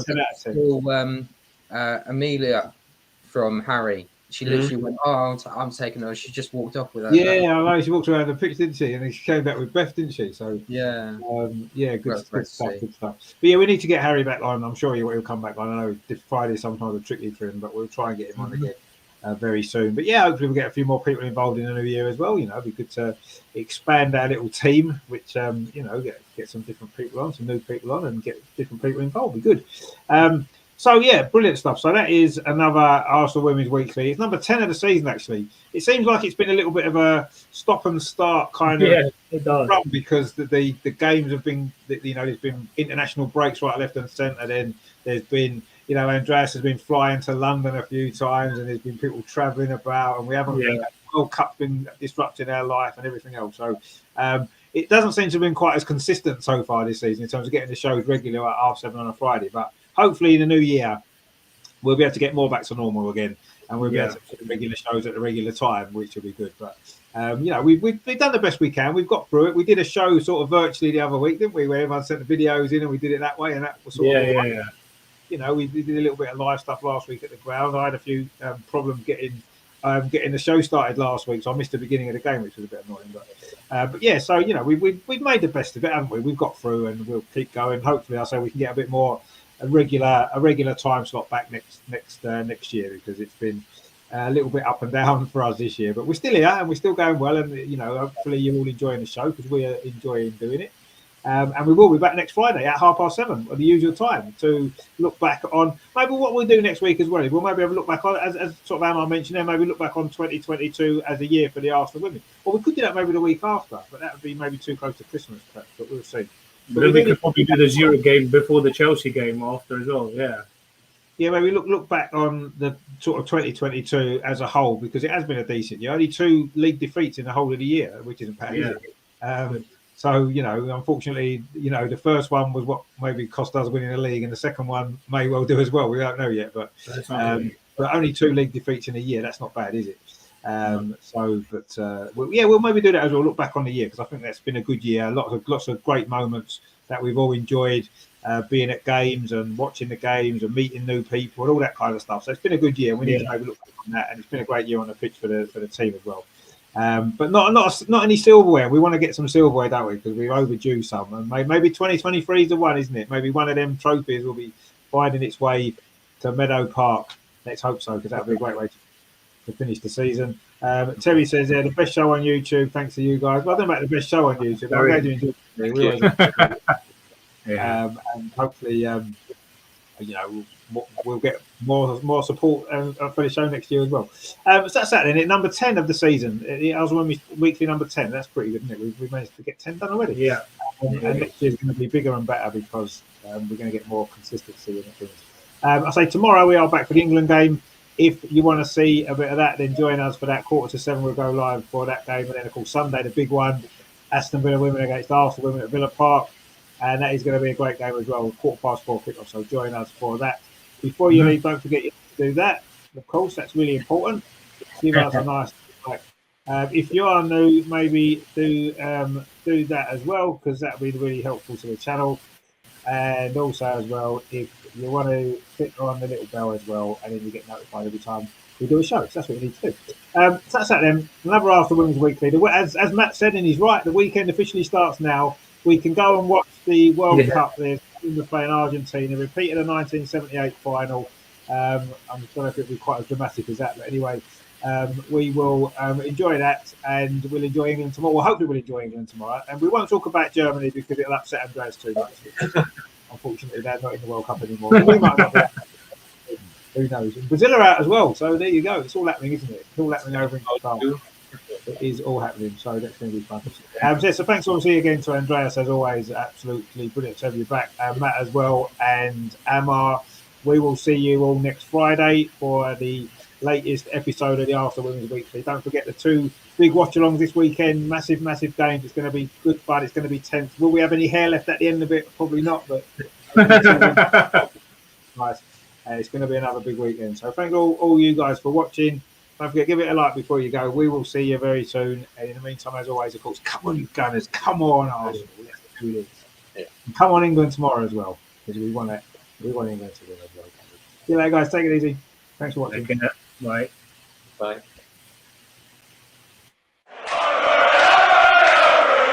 Running there off Beth Mead. Beth Mead's in behind, plays it across. Caitlin Ford's going to score, and she has scored. This fast start has been rewarded for us.